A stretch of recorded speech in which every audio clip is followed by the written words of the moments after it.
Welcome to Rainier Avenue Radio.world. It's me, Tony B. This is Friday, and it is time for our weekly update on the impact of the coronavirus on South Seattle and surrounding communities. Thank you all for again joining us.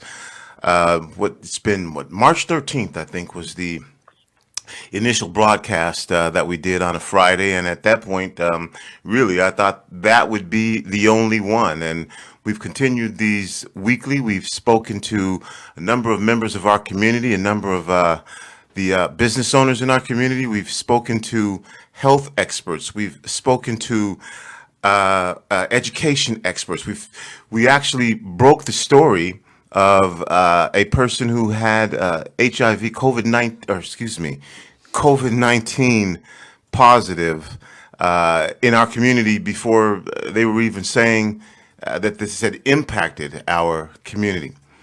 And along with that, I welcome all of our new listeners who may have started to listening us for our coronavirus coverage, and now seeing that we do a number of different things on this radio station as well, and have a number of great programs on this radio station. Again, I'll remind you that over 70 of our programs that you hear on Rainier Avenue Radio are produced or show hosted by members of our community. So you'll hear talk radio, you will hear all kinds of talk radio, critical issues, some stuff that may be funny, or at least it's supposed to be, some stuff you might find weird, but it is the expression that our community has. We have music shows of all genres, from hip hop to jazz to native drumming, Afrobeat, of course, local music, all types of music, reggae, Latin beat. You name it, we have it. Electronica here on Rainier Avenue Radio. Again, simply just a reflection of our community.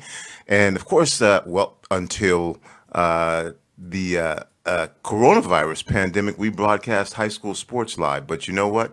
Our sports shows are back now. Paul Schneiderman Sports and Stuff, along with Lidline Sports and Mas Vida Marere and Seattle Sports Weekly. All back on the air, and in a couple weeks you'll be able to catch them on our Sports Mondays. We'll be taking the week off this coming Monday because of Memorial Day, but they'll be back. We do broadcast shows in multiple languages, and we have youth programming produced by youth, for youth, and up until the coronavirus pandemic, we were actively broadcasting from a number of community events. Looks like this summer that's not going to happen, as Seafair has officially canceled major events. The Torchlight Parade will not be taking place, and neither will the hydroplane races, the 4th of July event. So we are in for a different kind of a summer. One of the things that we've done is make sure and check on our surrounding communities to see what's happening there. And I believe we have the Honorable Mayor Greg Wheeler, Mayor of Bremerton, on the line. Mayor Wheeler, are you there? Yes, sir, Tony, I'm here. Good afternoon, everybody. Well, good to have you back, and we're checking back in with our communities. Last week we checked in with Yakima, and whereas Mayor Wheeler, I think the first time we talked, Yakima had not really been impacted heavily. Well, as we know now, they are a hot spot in the country per capita. Things change, and then again, the circumstances have changed, where you have, on one hand, a group of folks in Yakima who work at, they're essential workers, and they are protesting circumstances, and then you have another group of folks who are trying to get it open because small businesses are in danger of closing down and shutting down forever. And so we want to find out what's going on in Bremerton. If you don't mind, Mayor Wheeler, for those who may be tuning in for the first time, would you once again share a little information with us about Bremerton and just kind of the background on Bremerton? Yeah, I'll just give a quick overview. It's a Navy town. Shipyard has been here 10 years longer than the city. 1890. Shipyard was here, and then 1901 the city was incorporated. We've about 42,500 people. it's a blue collar town. Um, and obviously I'm from here. I spent my whole life in Bremerton, except for some service overseas, military. I'm personally was a career military and shipyard employee, both 34-year career. I retired from 5 years ago. That's not an unusual resume for the folks in our community. And it's made up of hardworking small businesses, a lot of mom and pop businesses, and neighborhoods. Just to get into the fabric of our makeup here as a city, we are into uniformity, just as not uniformity, but as in we're into helping each other. Uniformity is probably the exact wrong word. A lot of us embrace the differences in each other, and we realize it adds to the vibrancy of our life. And so I look forward to talking about small businesses, Tony. It's we're made up of distinct neighborhoods here. We rally when we need to, and we're rallying now, but I know you're going to ask a few questions on just how is this rally holding? How are we holding out on this rally? How long can we continue? And, is there anything on the horizon we can be looking forward to or be preparing for? I'll stand by, Tony, for some questions. All right, thank you. And I know that you've been making a concerted effort to reach out to the folks in Bremerton. Have you found that you've been able to connect with people? Do you feel like folks in Bremerton, again, a lot of different folks are getting the messages? With social distancing and stay at home, it's hard to connect with people when they can't get to places that they normally get to. Do you feel like you've been able to effectively connect with citizens of Bremerton and hear where they're at, and then again make sure that they stay informed with everything that's been going on? Oh, this is a giant experiment in since there was no playbook here locally. I've heard off and on that there might be larger playbooks somewhere. But I tell you what, for this, no playbook. I go by data, and the data and the reports I'm receiving are we've flattened the curve. We've done a tremendous job in the city of Bremerton and in Kitsap County, and so with the virus control, and so that means that the message got out enough to teach people and inform them how to socially distance themselves, how to protect themselves. We can do better. I tell you what, we can do better. And I see folks who are kind of ignoring information that I know they have. And we're a small enough community. I know who the folks are. And part of it's just the mixed message of just how deadly this virus is. And so, we've got that out there also. But overall, in general, we're doing a good job. I know some other efforts are underway. I could say we're doing a good job, and in the next instant, I could hear in an hour potentially that we have a whole group of folks who don't have English as their first language, where we may have an outbreak. So that's the kind of environment we're in. The radio helps. The being involved in our community groups, like I've been involved, but like several other leaders have really been involved. So I just count on them to have the backs of those folks who need some extra help in getting the message to them.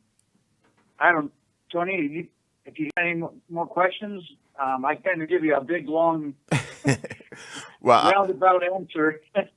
I'm giving you the space to answer there. You mentioned the naval base, and then the other folks there. How is testing going? Do you, I don't know how much responsibility you have for the naval base, but of course folks interact.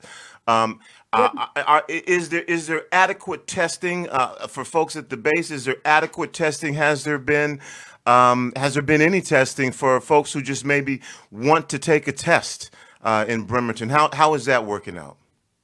It's just now starting for folks who want to take the test, but right now it's by a doctor's appointment. And so, but you can go in and you can explain to the doctor why you think you need a test. It works for phase one. I'm not sure. We're going to discuss next week. You probably have heard the latest news that we're eligible to apply for a variance into phase two. So that question is going to be, once, can we get tests if somebody feels they've been exposed? We're going to have those questions answered for us because I'm on the board of health. And, we'll have to, do we have enough testing? How is it available enough? Do we have enough quarantine and isolation sites? Contact tracers? Could we track potential exposures if somebody gets the virus? Could we go down and find out who they may have exposed? Is there enough PPE for everybody? There's a lot that goes into this, and the hospital will have to sign off also. Mm-hmm. Could they support a 20% surge in patients coming in there in an emergency? They'll actually have to sign off as well as me and my vote, whether the hospital can handle that. And so I gave you more information on, kind of following up just with the testing. Right now, it's enough for phase one. I'm not sure about phase two. All right. Again, you're listening to Rainier Avenue Radio .world. It's me, Tony B. This is our every Friday update on the impact of the coronavirus on South Seattle and surrounding communities. My guest joining me has spoken with me earlier, the mayor of Bremerton, the Honorable Mr. Greg Wheeler, and we're talking about where we're at now with Bremerton.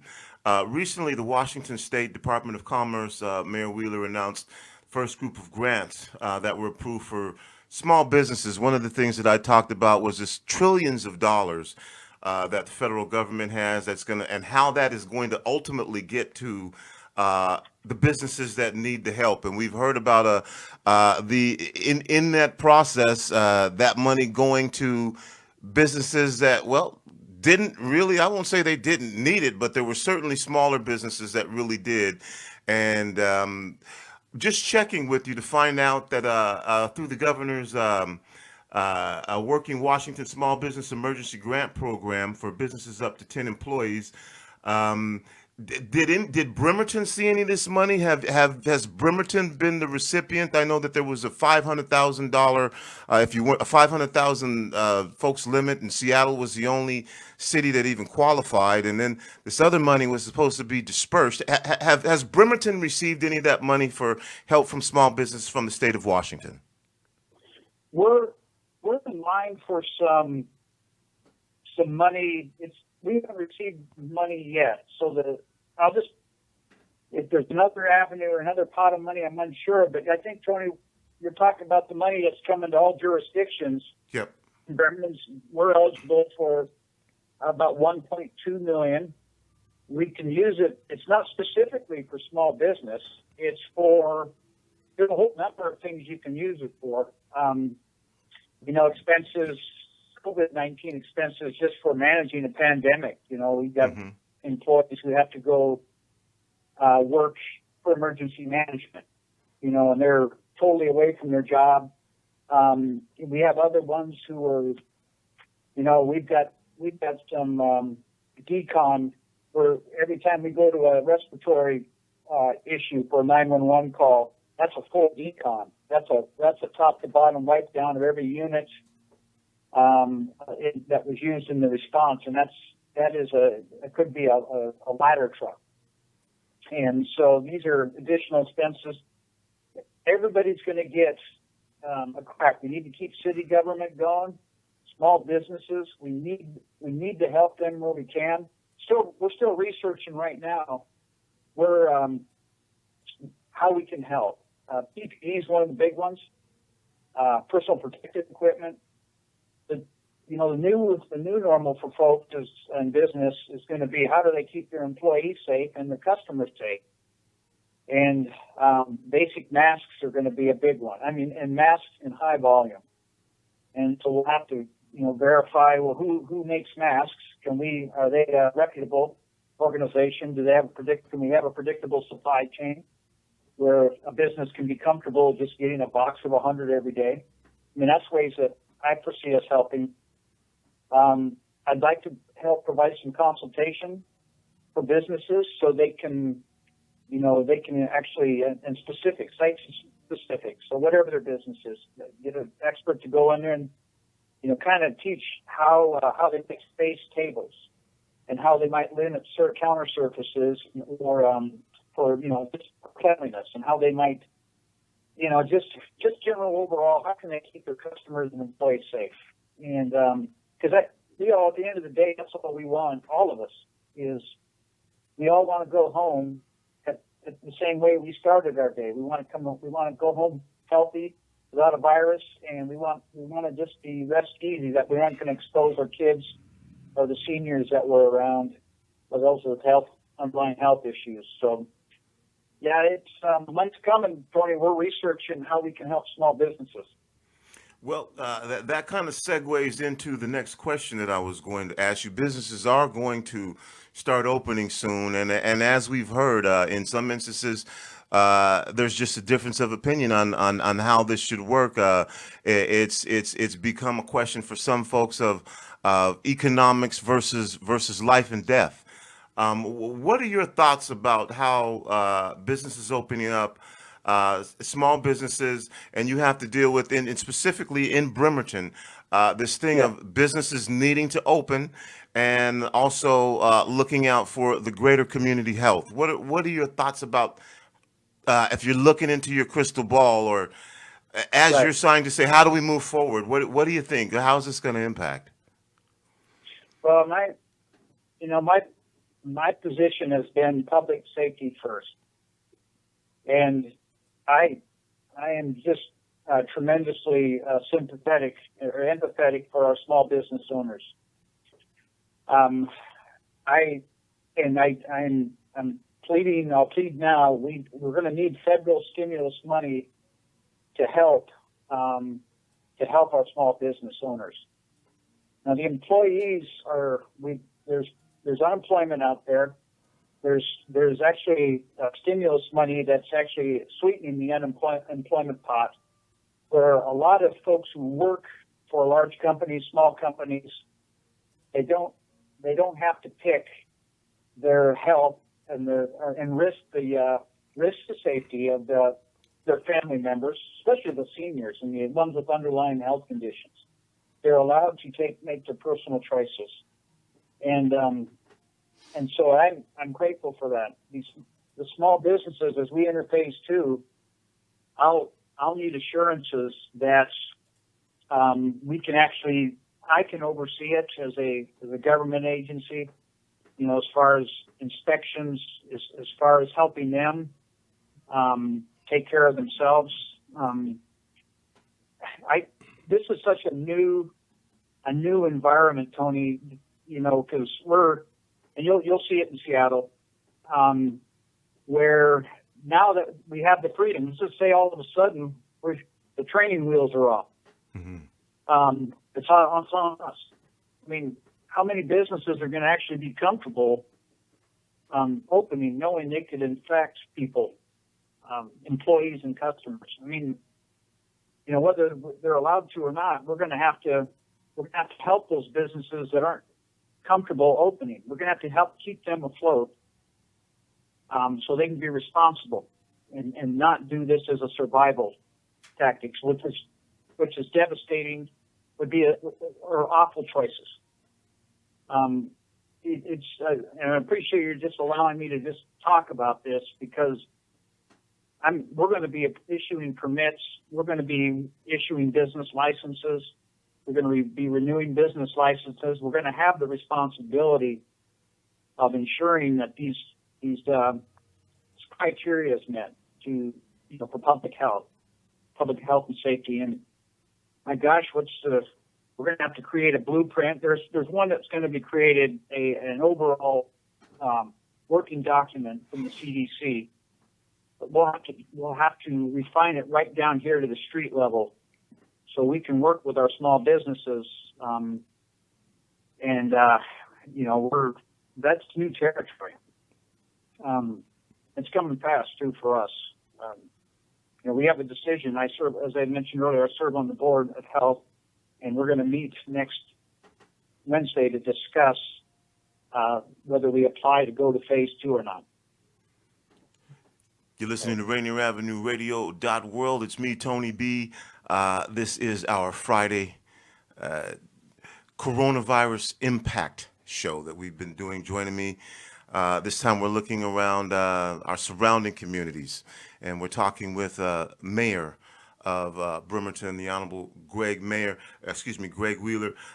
Mayor Wheeler, and thank you for joining us. And as we kind of close this thing out, this has changed a lot of things, and some folks are saying that they want the normal. Some folks are saying there's going to be a new normal. From your position of mayor in Bremerton, what do you see as your greatest challenges moving forward as you address all of the different expectations that folks have with the realities that are setting in about what's going to take place here? What do you see as the greatest challenges for you as mayor of Bremerton moving forward? It's fear. It's the fear every day of citizens who are wondering what's going to happen with their economy. It's what's going to happen with their personal health. We're opening up in a pandemic, and that the last time we had a pandemic of this magnitude was 1918. And what we're trying to do here, and this, here and then all the way down to here to Bremerton, is open up slowly and as safely as possible into a world where there's a pandemic, a deadly virus still existing and operating, one that we don't even totally understand yet. We all learn different things every day. The CDC produces information as they get it. It's not conclusive information. It's just latest studies, and so every day, Tony, I spend 14 hours a day responding to emails and phone calls and text messages and Facebook messages, where I have to direct them all to my government sites, of course. But it's just fear. It's and from both sides, it's fear. People are afraid that, the ones that feel like they've lost their freedom, and the other ones are afraid that someone's freedom is going to infringe on their health. Just people not taking account responsibility for actions, and it's just managing all of that. It's gonna, we can get by, and we can create some protocols and things for folks, but trying to help the people gauge their own risk. The ones that might be seniors or might have a health issue, that's going to be the hardest one, and we're all affected by that, by the way. Even if it's not me directly as a healthy 60-year-old male, doesn't mean that I don't have a son with underlying health conditions with severe asthma who's an essential worker, which I do, and or a father at Willows who's a healthy 82-year-old man who, if he contracted this disease, it could be deadly. And so we're all affected. More to come, and there's always going to be something emerging on this, so I appreciate you letting me talk a little bit about what's on my mind, Tony. I really appreciate it, actually. Well, I appreciate you joining us on the air and having open, honest, and frank conversation. And I'll tell you, what, the door is always open, and I hope we can check in with you a little bit later down the line as well, so we can again find out what's happening in our surrounding communities. In that sense, we may not all be in this necessarily together, but this disease certainly impacts and affects everyone. So thank you for joining us, and best of luck to you over there in Bremerton. And if you think there's any time that you need to use this vehicle to share information, you are more than welcome to give us a shout, and we'll bring you right back on the air. But we'll definitely be checking in with you. Best of luck. Thanks, Tony. Keep checking in with me also, and I'll be ready. If you want me to come in and give an update, I'm always going to have something to update. Have a safe, healthy Memorial Day holiday weekend. Thank you. You're listening to Rainier Avenue Radio.world, our special Friday coronavirus impacts show. We'll be back right after this. You're listening to Rainier Avenue Radio.world. Check us out on social media. Facebook and Instagram, Rainier Avenue Radio.world, and on Twitter at Rainier Ave Radio. If you live in King County and you pay property taxes, and if you're 61 years of age or older and make less than $58,000 a year, you need to listen to what we're talking about right now. Do you know about the exemptions and deferrals for senior citizens? For more information, call 206-296-3920 or email exemptions.assessments@kingcounty.gov. That's 206-296-3920.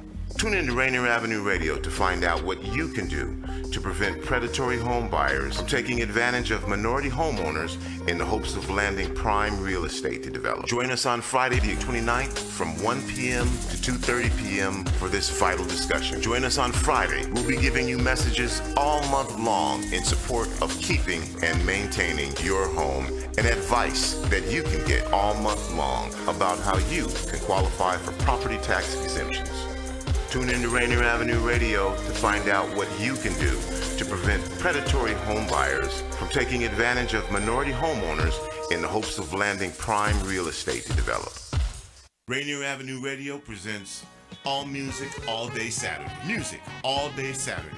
This is Edwin Bailey, Bulldog Blues. Jazz from the Cabinets. That's right. It's time once again for Jazz from the Cabinets with Big Poppy. Star Time. Thanks for tuning in. My name is Paul Pierce. This is Star Time. Saturdays, all music, all day. Reggae Hour, K-Fox Night. Looking for the perfect beat? Yeah, it's the beat of the Fox. Fresh Juice, D-Money in the group. Myself, D-Money. Nice Eyes Patron. Taylor Hart. Resistencia, the Northwest Rap Game. DJ Medina, Chad Cheddar, Northwest Rap Game. Sergio LaCour's Love Line. It's Sergio's Love Lines with Sergio LaCour. Going to the phone lines. Hello, who we talking? Sea Monster Radio, Mo Jams is your jam. We're live. Welcome to Mojo Mondays. This is KZ of KZ Music Media. Caller Goddess for Mojo Mondays. Just my opinion. God is inspiration. Music all day and all night. Saturdays on Rainier Avenue Radio.world. Here with the Rainier Avenue Radio traffic update. You can listen to us in your car 24/7 anytime by downloading the free TuneIn app. Once you do, search Rainier Avenue Radio. And remember, do not curse out your fellow drivers. This has been your Rainier Avenue Radio traffic update. Vaayirasii koronaa kun dhugoomsa. Hin dagatinaa harka keessan dhiqatu. Vaayirasiin koronaan haga guyyaa 9 gubbaa jiraachuu danda'a. Kanaafuu meeshaa namni dhukkubeetuudhaan qulqulleessuun gaariidha. Hatta yoo harka yeroo hunda dhiqxanis yoo bilbila tuuxan jarmiin harkarratti ta'a jechuu. Bilbila keessan yoo qulqulleessitanii beetan yoo namni qufa'ee jarmiin xiqqoo lafa irratti bu'a. Achi booda harkaan tuuxan. Baay'inaan fuula keenya yeroo 16 tuqna sa'aatitti jechuu. Akka malee barbaachisa harka keessan dhiqatuun waan hunda qulqulleessuun bilbila keessanis qulqulleessuu qabdan jechuu. Ergaan kun uummata tajaajila raadiyoo Rainier Avenue of World fi Somali Youth and Family Club irraa isin dabarsina. Hey, what's up? This is Sergio LaCour from Sergio Love Lines on Rainier Avenue Radio.world. Check us out every Thursday night, 9 p.m. Pacific, 11 p.m. Central, as we dedicate songs to you and your loved ones. We talk about relationships. We put it in the mix, and we're doing it just for YOU. It's Sergio Love Lines on Rainier Avenue Radio.world every Thursday night, 9 p.m. Pacific, 11 p.m. Central. Be there.